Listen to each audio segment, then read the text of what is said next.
Hi everyone, we are Group 11. Today we'll discuss how ecological restoration policies have impacted China's environment, health, and socio-economic well-being. Let's dive into the details. This is our content of the day. Alright, to begin, let's explore the key policies and initiatives implemented in Inner Mongolia. Since the early 2000s, China has launched several major programs as highlighted on this timeline. On the left, you can see Inner Mongolia. It's a key ecological region in northern China that has faced severe ecological degradation over the years. The red circles highlighted Wuliang-Suhai Lake. All four policies we mentioned are being implemented in the Wuliang-Suhai Basin, making it an excellent example to understand the significance of these initiatives. So why were the policies necessary? Inner Mongolia has suffered from grassland desertification, water quality deterioration, loss of biodiversity, and increased desertification and sandstorms. These issues created an urgent need for large-scale and comprehensive restoration efforts. And this we are going to analyze these four aspects of significance in health and well-being throughout the whole presentation. So in this map, we can see the distribution of main treatment areas in Wuliang-Suhai Basin. Wuliang-Suhai is actually an integrated ecosystem that manages these elements collectively. There are two main improvements there we must have to mention. First one is the water quality.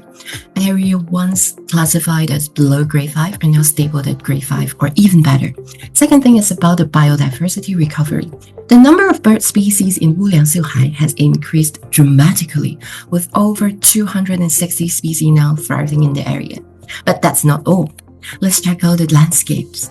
Before the intervention, Wuliang-Suhai Lake faced severe soil erosion, desertification, and water quality issues.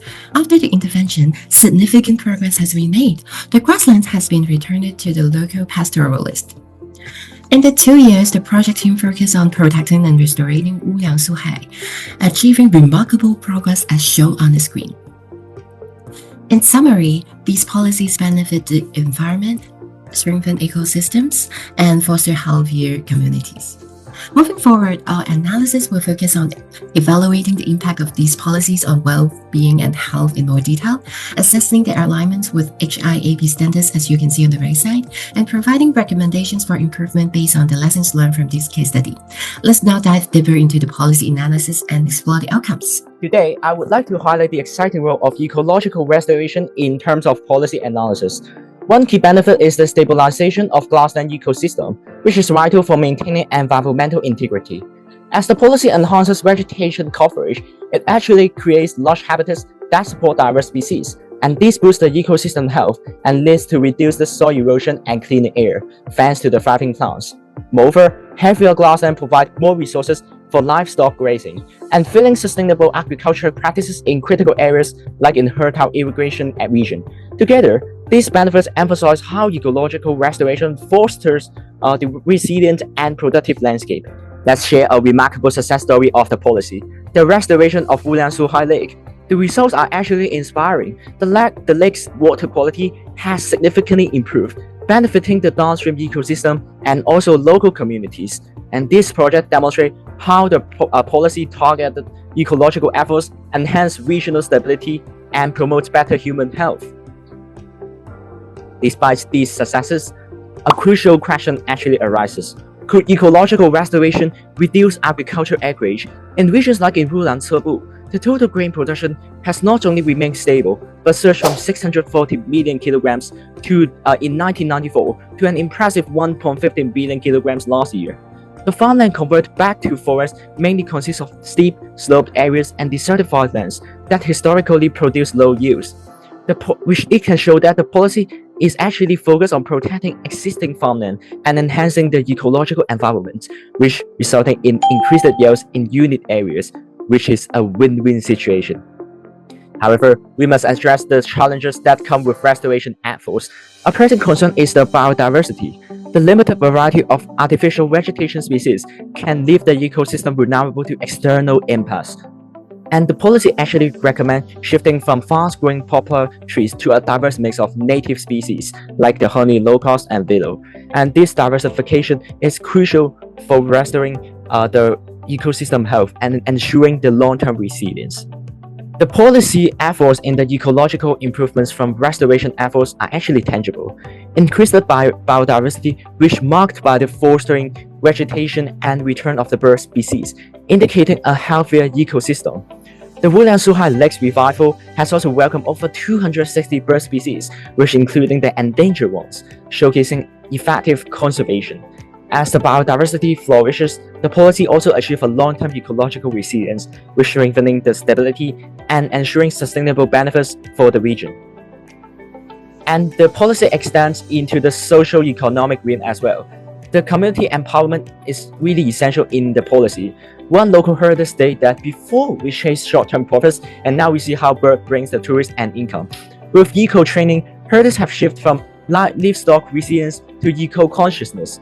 And also the policy costs the women cooperatives, which seen a 35% income increase, and the ecotourism has flourished. Yet, the policy makers should also be cautious that the growth of ecotourism could also degrade the habitats if not managed properly.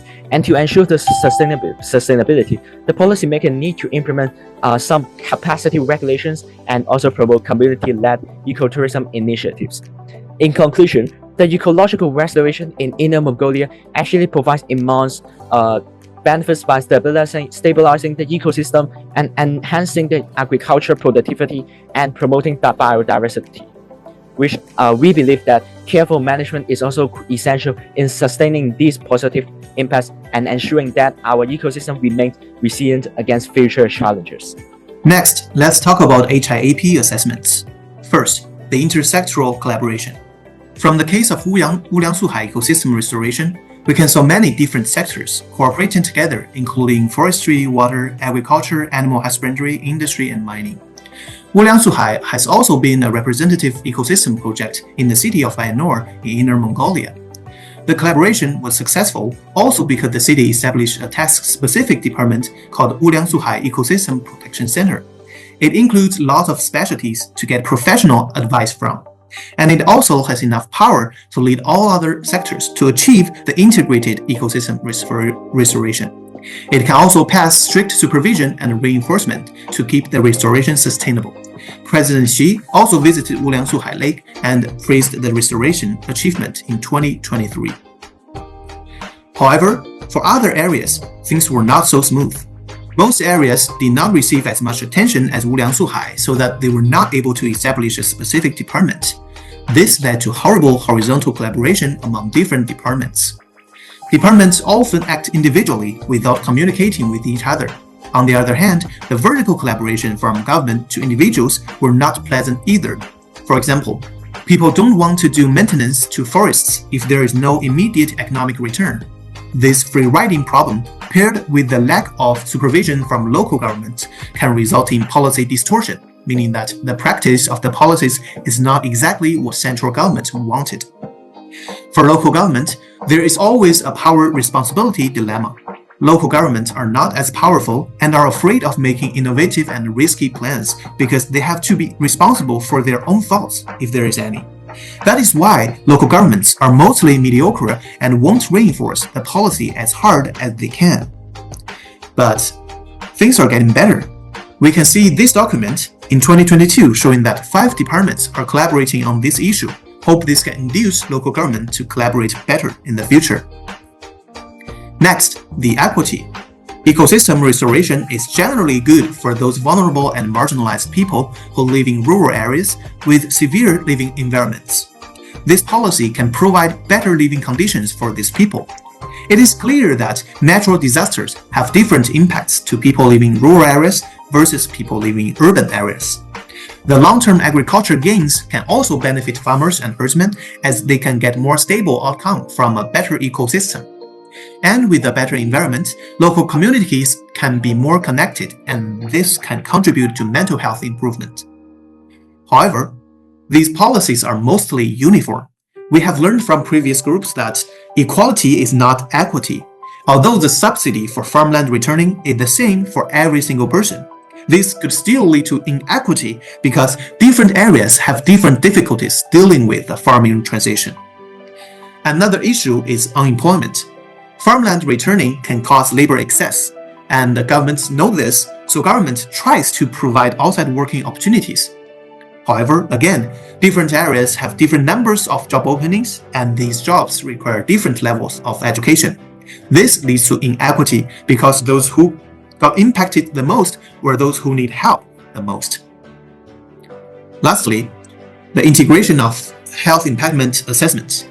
The positive side is that all policies in China are supposed to be people-oriented, 以人为本. These ecosystem restoration policies care about people's socioeconomic status and try to enhance their living conditions. And the better environment actually indirectly improves the overall health of people in relevant areas. However, the issue is that these policies did not focus on health from the very beginning. Central government's targets on better ecosystem, economic development, and social benefit. Health was never the top priority. And most times, it serves as only a byproduct of the policy outcomes.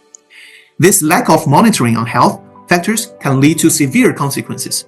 For example, as farmers and herdsmen are shifting to other types of jobs, the potential health risk, such as injury in machine-related jobs, is neglected. More importantly, the loss of farmland and grazing grassland can lead to huge mental pressure to farmers and herdsmen. If this mental health issue keeps being neglected also, it will be a significant obstacle in policy implementation. In summary, these policies aim to contribute to environmental conservation and to restore the ecosystem. It also reduces pollution and enhances biodiversity, thus providing environmental longevity and long-term food security to farmers in these regions. But of course, many of these endeavors often come with their challenges. Despite driving community engagements and bringing people closer together, there's still a population of farmers and herdsmen who were worried about potential concerns like unemployment or financial instability. And overall, it evolved into this complex, intertwined problem where it becomes daunting or even impossible to fulfill every sector and stakeholder. And unfortunately, it's true that no solution can entirely solve these kinds of problems. Alternatively, we'll have to seek recommendations which can alleviate the consequences and strike a good balance between different sides. As a result, we'll be proposing 3 recommendations in order to provide better needs for farmers and to enhance policy effectiveness. To begin with, our first recommendation is to collect public consensus and adjust policies according to the public needs. Policies are made for the people, and therefore a good policy should take different stakeholders' needs into consideration. Through public consultations and consensus, policies can satisfy the majority of farmers and herdsmen, which enhances community morale and builds a sense of belongings. Moreover, it can improve the effectiveness of these implementations as there's now collaboration between the people and the government. But of course, agreement by majority of farmers is not always a guarantee, potentially rendering this recommendation ineffective. Besides, different regions may present different problems, be it environmental or social, making it difficult to ensure a good consistency across different regions. But there are more solutions, such as a better policy moderation to ensure integrity and equity. One way of doing that is to increase transparency for the policies. By providing more reassurance and comfort to farmers, it improves the reliability and legitimacy of the projects. Besides, enhancing communication between sectors also helps, because oftentimes there are loopholes and malpractices that seem to fix the problem on a superficial level. But in reality, they are ineffective and may even further undermine the root problem. So, by strengthening the communication side, it ensures a better integrity and it can prevent these malpractices from happening. It also provides a better support for farmers as it establishes a good communication between farmers and the government. Last but not least, our third recommendation is to incentivize farmers to engage in related community events. By providing rewards for taking part in these activities, it incentivizes farmers to take part in projects, which enhances community support by bringing people together and increase the effectiveness of these policies. And by introducing these events in a friendly and inviting style, it raises awareness towards environmental conservation, which is one of the goals of these projects, and bring people together to support the positive acts of these policies. Additionally, the increased amount of feedback gathered can also be used to improve policies, just like we mentioned in the first recommendation. So all in all, it's a large-scale problem that definitely deserves attention for sure. And with good communication and good collaborations, we can all hope for a cleaner environment with more greenery better livelihood for farmers and herdsmen, and a brighter future for everyone. Thank you, and now it's time for the Q&A.